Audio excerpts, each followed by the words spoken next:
Boa noite, meu nome é Gabriel, nós estamos na Faculdade Paulos de Tecnologia e Comunicação e nós vamos entrevistar alguns alunos. E nós estamos hoje com uma aluna aqui da Facom. Qual que é o seu nome? Olá, eu sou a Andy. Tudo bem, Andy? Tudo bem.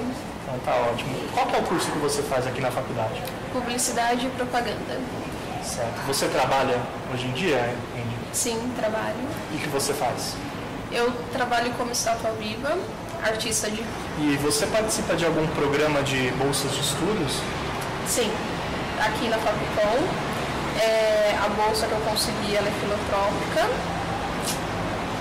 E, no caso, pago 50%. Se você não tivesse essa bolsa, você acha que você conseguiria estudar e o mesmo curso que você gosta de publicidade e propaganda? Aí, muito provavelmente, não ou sim. É bem relativo, porque eu posso deixar de ter o meu lazer e de ter as minhas contas para pagar e estudar ainda o curso que eu não sei se é exatamente, se eu vou conseguir fazer exatamente o que eu quero. Então, talvez eu ia ter que pesar na balança, que é mais propício, que iria me satisfazer. Meu nome é Amanda, tenho 22 anos, sou estudante de rádio e TV da Facom. De trabalho, já estagio na área de rádio e TV, trabalho com encoder de vídeo, que é mais ligado à internet. Resolvi fazer a faculdade porque eu gosto muito da área de audiovisual, sempre quis ser um profissional da área e através da faculdade é onde eu tenho portas para poder expandir conhecimento, aprender mais, fazer contatos. E no trabalho de hoje que você tem, você já usa conhecimentos da faculdade ou você ainda vai aprender alguma coisa? Como é que tá essa parte? Na verdade, como eu consegui estágio cedo, ainda bem, creio que eu vou aplicar o que eu aprendo no estágio mais pra frente na faculdade, porque são alguns conhecimentos que não estão na grade no momento. É algo mais pra frente do curso. Eu sou bolsista 100% por ProUni. Eu sei o tamanho da importância do ProUni, porque muitas pessoas da minha classe social não teriam condições de fazer faculdade se não fosse ProUni. Eu sou um exemplo disso. Na minha família, a minha geração é a geração que está podendo frequentar a faculdade por causa do ProUni. Então, eu acho que o que a gente tem de coisas a ganhar com esse programa foi muito grande. E se você não tivesse essa bolsa do ProUni, você acha que você estudaria o mesmo curso ou conseguiria fazer uma faculdade? Eu acredito que até conseguiria fazer uma faculdade, talvez tecnóloga, porque é mais barato, mas o curso que eu realmente queria, que é esse que eu estou fazendo, eu só consegui por causa do ProUni. Amanda, aproveitando também o gancho, que é muito importante, qual que é a sua opinião sobre o sistema de cotas para minorias? Eu sou a favor da implementação dos sistemas de cotas, porque eu acredito que nós somos um país que teve segregação racial, de povos e, enfim, muito grande desde o começo da nossa história. Acho que agora a gente está tentando aí, tentando consertar um déficit que se tinha antes, tentando agora deixar essas pessoas conseguirem um espaço na sociedade que antes foi negado, enfim. Bianca, de jornalismo. Atualmente eu não trabalho. Eu gosto muito de mídias sociais e assessoria de imprensa. Por que você decidiu fazer a faculdade? Eu acredito que a gente tem que buscar um conhecimento fora da escola, uma coisa mais específica. Eu participo do ProUni. E você tem bolsa de estudo, qual é a sua porcentagem? 50%. Certo. E se você não tivesse essa bolsa de estudo, você acha que você conseguiria estudar e fazer o curso de jornalismo? Talvez eu conseguiria, não digo que eu terminaria no prazo, mas eu acredito que o ProUni nos ajuda a ter essa oportunidade de conseguir pagar menos para estudar. Qual que é a sua opinião sobre esse sistema de bolsa como o ProUni? Então, como eu disse, ele nos dá a oportunidade de poder estudar, fazer parte da faculdade. Leandro, O terceiro semestre de filosofia. certo. Você trabalha atualmente? Atualmente não, estou desempregado. Por que você escolheu fazer faculdade, Leandro? Então, eu queria fazer ciências da religião. Eu ia estudar até na Claretiano, que era uma faculdade próxima que tinha um curso, só que o MEC não reconhece mais para graduação, só como pós. E filosofia estava na grade, aí eu encontrei a faculdade na internet e gostei da faculdade no mercado. Em bolsa, 50% do ProUni. E se você não tivesse essa bolsa, Leandro, você acha que você conseguiria estudar ou até fazer o curso que você gosta de filosofia? Olha, quando eu comecei o curso, eu trabalhava.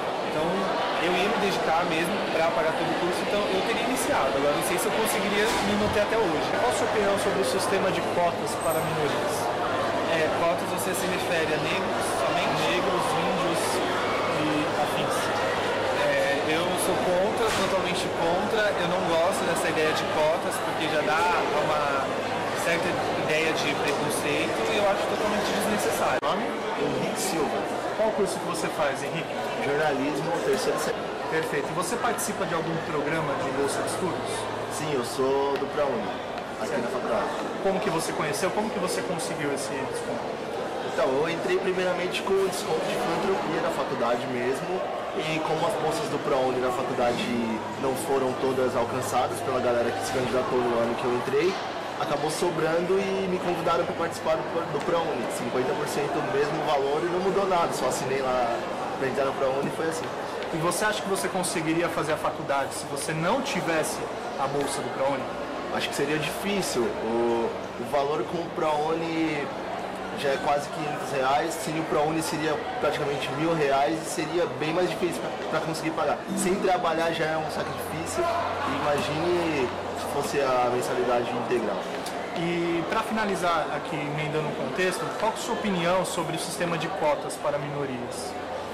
Então, depende dessa cota, né? Porque existem a cota para negros e a cota do ProUni que é por, eu acho que é por merecimento, né? Você tira uma nota e estuda. Eu acho válido pelo seguinte: você tirou uma nota, você estudou para aquilo, então você fez por merecer. Não vai chegar e falar, você tem a cor negra, você tem que ganhar a bolsa de estudo que vai te ajudar porque você sofreu de segregação há muitos anos. Acho que você tem que fazer por merecer, independente da sua cor. Eu penso assim. Então você é contra a cota para negros? Não sou contra, mas eu acho que por merecimento é bem mais interessante. Desde a colonização, o Brasil sofre com a desigualdade social. Milhares de índios foram forçados a abandonar suas culturas, crenças e tradições para servir os portugueses e ajudá-los a ganhar recursos naturais imediatos e abastecer o mercado internacional. Não satisfeitos, os portugueses trouxeram africanos para começar um longo processo de escravização e preconceito que dura até hoje. Em 1948, o total de negros importados no Brasil fora de 60 mil.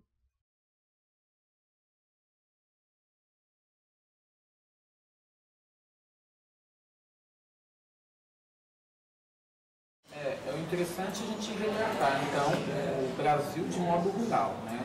Então, começando a falar sobre a questão da mão de obra, como que foi essa chegada do negro, né? Porque, assim, até então, a gente tem um retrato de uma escravidão que durou mais de 350 anos.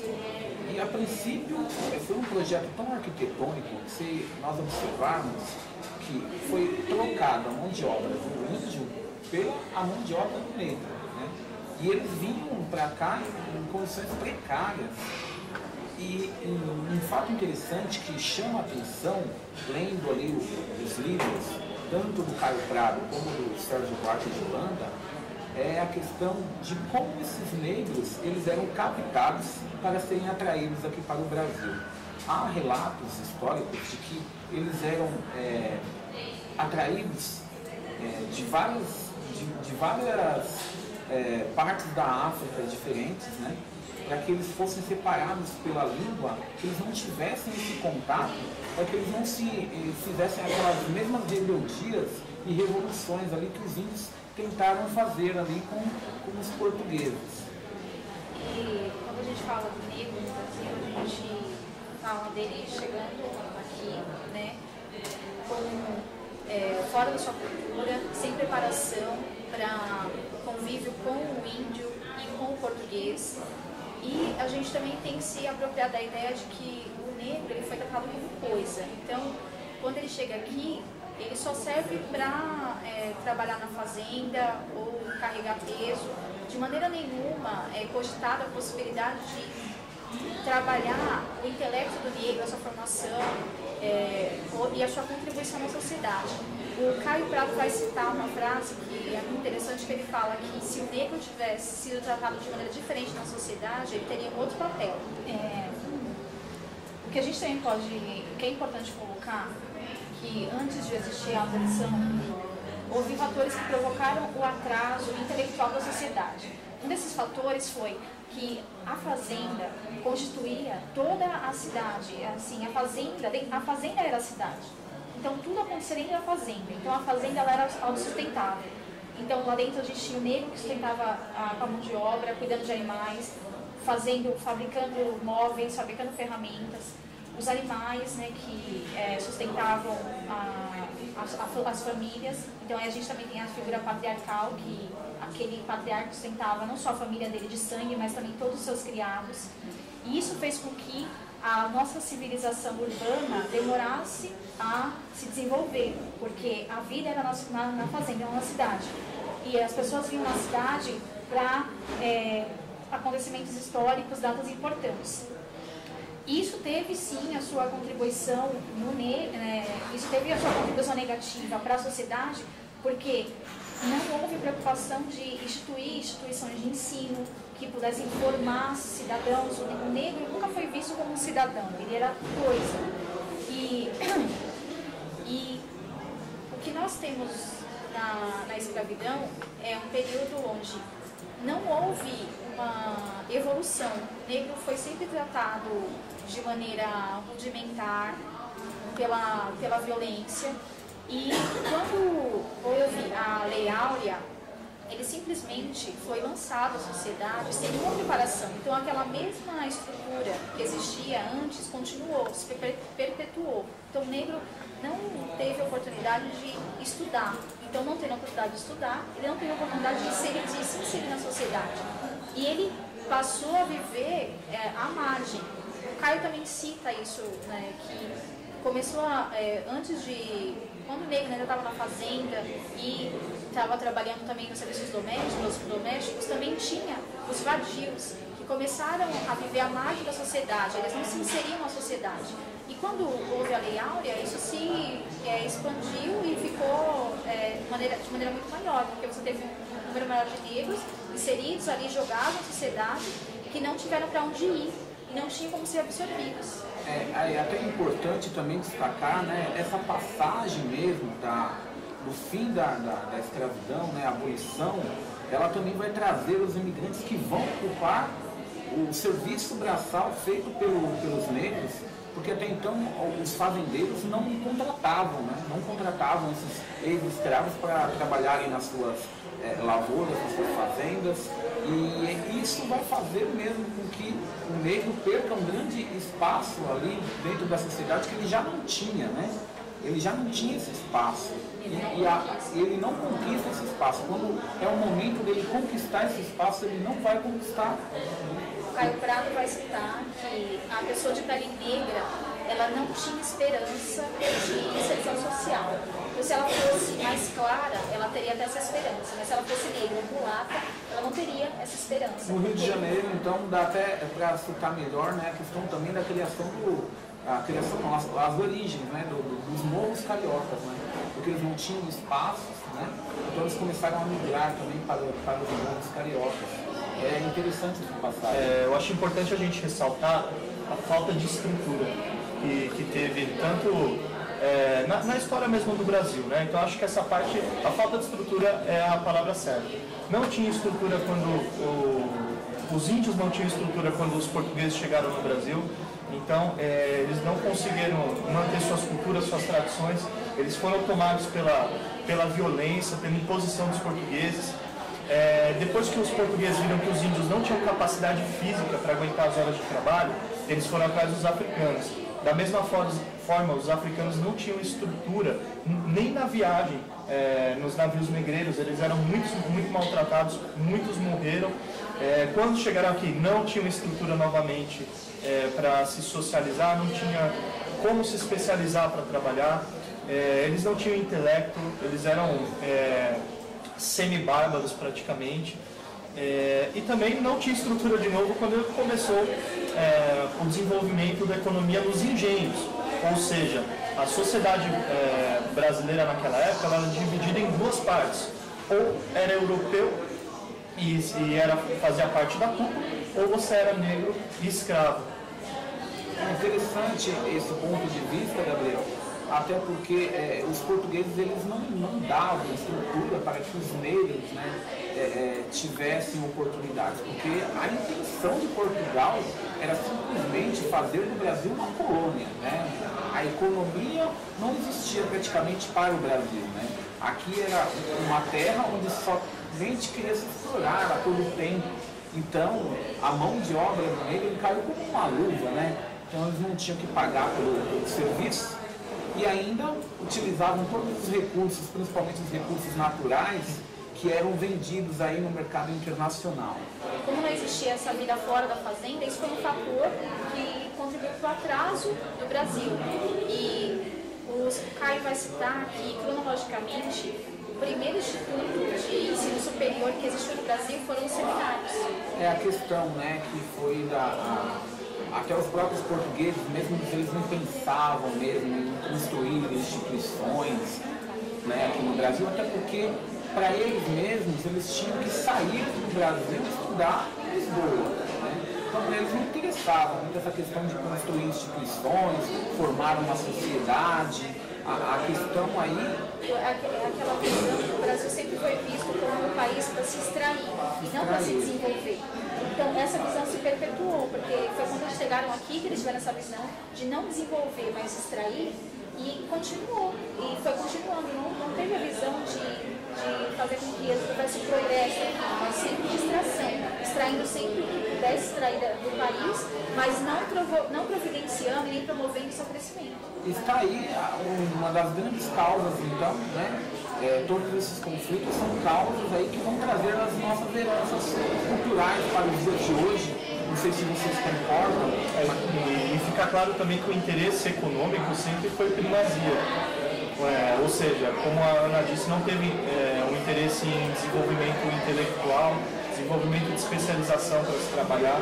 Ou seja, o Brasil realmente ele foi não colonizado, mas ele foi explorado e a gente sofre consequências da exploração até hoje, né? A fazenda também, como nós dissemos, ela não foi um benefício, ela foi na verdade um atraso para o Brasil, porque enquanto a Europa ela já estava com novos modelos econômicos em processo, um deles é um marco histórico, que foi a Revolução Industrial, o Brasil ainda se concentrava apenas na fazenda. Isso deixou uma herança rural para nós que a gente carrega até hoje, né? Essa herança. E daí vão surgir, né, hoje as medidas paliativas para tentar corrigir todas essas heranças, essas mazelas, essas heranças que foram deixadas para nós, né? E uma delas está aí no nosso tema de hoje, que é a questão das bolsas nas universidades, programas como o ProUni, e aí entra-se um debate, né, se é ou não medidas paliativas. O IBGE vai apontar que 7,9% apenas da população brasileira possui um nível universitário. E esse número tão pequeno, eu acredito que ele quer denunciar essa herança que veio lá desde a escravidão, porque se a gente tem um número de pessoas muito grande que não tem capacitação, isso vai se perpetuando de ano a ano, porque eles não conseguem uma posição estável na sociedade. Estão sempre fazendo serviços que são mal remunerados, não tem especialização, e isso vai passando de geração em geração. E hoje o governo brasileiro tenta minimizar os impactos que a escravidão trouxe para o Brasil com esses programas de Bolsa Família, cotas para negros, cota para índio, cota para afrodescendentes negros. E no intuito de tentar minimizar os efeitos que danificaram o nosso país, no sentido de não somos desenvolvidos. Se nós formos fazer uma comparação, como o Gabriel colocou, na época que a Inglaterra estava vivendo a Revolução Industrial, a gente estava vivendo a escravidão. Então, olha aí a diferença. E pressionados pela Inglaterra, é que o Brasil teve que abrir mão da escravidão. É isso que é o mais marcante, né? Ter que deixar ali as suas atividades escravistas, né? em prol de abertura de mercado, né? Então não foi algo assim, como nós estamos aprendendo na história do Brasil desde a educação básica, né? Foi uma coisa muito mais arquitetônica, né? A Lei Áurea, na verdade, ela não veio para dar liberdade aos escravos. Ela veio principalmente por causa da Revolução Industrial, porque a Europa estava vivendo um novo momento econômico, com produtos manufaturados, né? Com um novo desenvolvimento de máquinas a vapor, que o Brasil vivia, como a Ana disse, a escravatura. E era necessário abrir mercado. Então, o Brasil tinha que ser esse mercado. Então, por isso que foi necessário ter essa uma coisa lógica, né? Escravo não trabalha, não ganha salário, por isso não consome, né?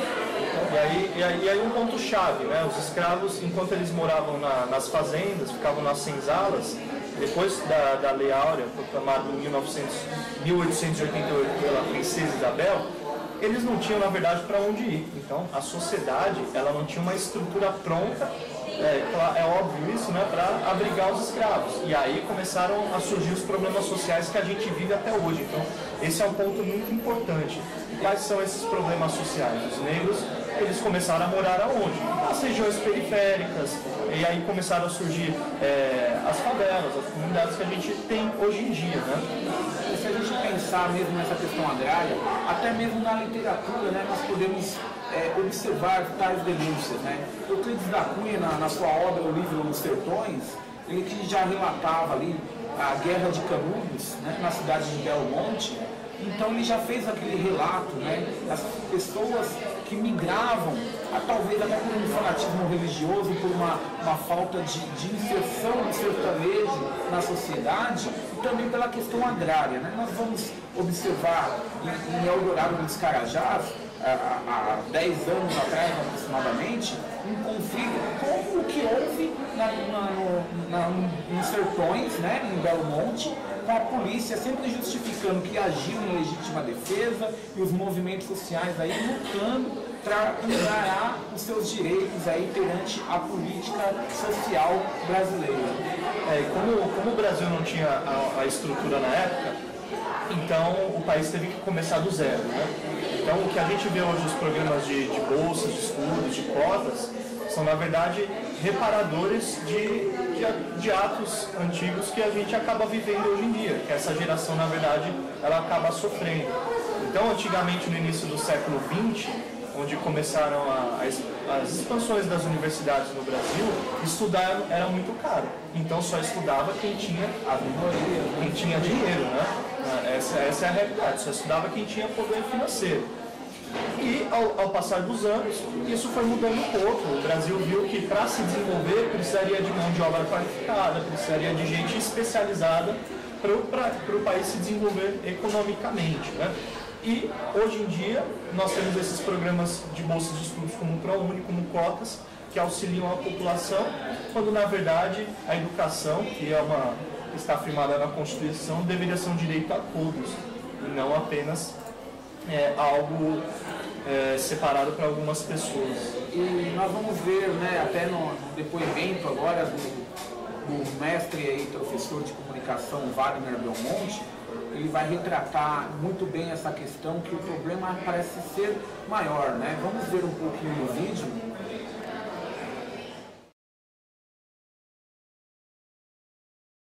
Eu acho que são excelentes. Eu acho que eles são oportunidades inclusivas, que universalizam o acesso ao ensino superior, que dão oportunidade para quem merece uma oportunidade, que dão chance de inclusão no sentido de se conter efeitos de injustiças sociais a que a sociedade brasileira assistiu durante décadas. O ponto central é que assim, não adianta dar a bolsa, o importante é que o Brasil faça um investimento maciço, denso, em qualidade da educação. Não adianta criar uma política de inclusão por força própria se a causa do problema não for combatida. Eu acho que o que a gente tem tentado corrigir é o efeito, mas não a causa. Nesse sentido, eu até tenho ressalva, mas eu estou dando aula já há muito tempo, 11 anos, e eu posso dizer para vocês que eu vi alunos de ProUni que são alunos muito promissores no jornalismo, na construção de uma carreira no jornalismo, tudo mais. Eu acho que isso é muito inspirador no sentido de que é legal ver gente que não teria essa oportunidade em circunstâncias normais conseguindo galgá-la, conseguindo chegar até ela.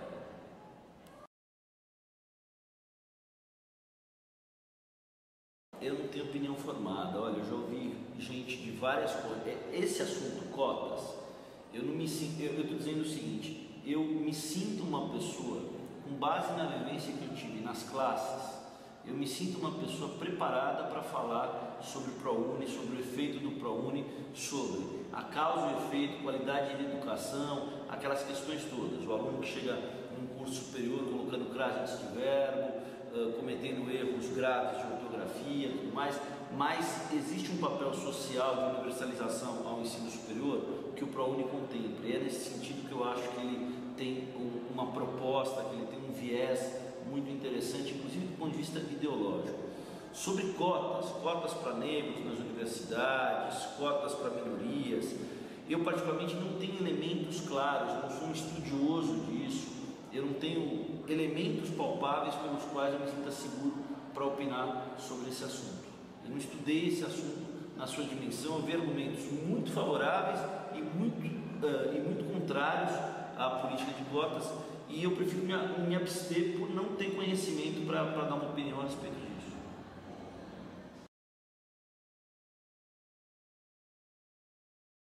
Puxa, excelente a pergunta, hein? Depende, meu caro. E aí esse depende não pode soar como uma tentativa de ficar em cima do mundo. O ProUni por si só, isoladamente, ele universaliza o ensino, universaliza o acesso ao ensino superior, ele abre um preceito mais democrático, ele estende a universidade para quem não teria a chance de chegar até ela. Sob esse prisma, o programa é fundamental, é brilhante. O ProUni não pode servir para maquiar problemas estruturais de educação que foram ou que ficaram claros, que ficaram sobressalentes durante o ensino médio e o ensino fundamental. Eu acho que o ProUni tem uma grande missão. Ele não pode ser um meio para corrigir essa distorção na linha do a educação de base vai muito mal, mas o ProUni dá um jeito, entrega um diploma superior, cria uma alternativa pela qual a pessoa tenha uma graduação, tenha um curso superior no currículo. Eu acho que o problema central da educação brasileira é um problema que envolve nós combatemos o efeito, mas não combatemos a causa. Livro didático para criança, um mapa de 2 Paraguais é crime. Isso não é qualquer coisa. Isso é algo absolutamente lamentável do ponto de vista do efeito que se gera no aprendizado, no conhecimento dessa criança. O governo do estado tem feito um trabalho experimental, antes tarde do que nunca, com escolas em que a criança fica no período integral. Eu acho que esses programas municipais, estaduais, federais, nas escolas técnicas, nas escolas municipais, nas escolas estaduais, nas escolas federais, esses programas têm de ser estendidos. Eles têm de ter maior amplitude no sentido de permitir que a criança de 8, 9, 10 anos, que ela vá para a escola às 8 horas da manhã e saia da escola às 5 da tarde. Eu acho que isso pode ser um passo para uma mudança estrutural na educação brasileira, inclusive com aula de reforço à tarde, aula de português, mais aula de matemática à tarde, atividade recreativa, música, artes, mas também laboratório de redação, oficina artística. Eu acho que é muito interessante a ideia da educação em período integral. Desde a sua criação até o segundo semestre de 2012, o ProUni já beneficiou mais de 1 milhão de estudantes de baixa renda, com bolsas de estudos em universidades particulares, das quais 67% são integrais. Para entender este e outros programas assistencialistas do governo federal, é preciso voltar no tempo e, junto com a história, compreender os fatos que definiram o cenário político, econômico e social de hoje.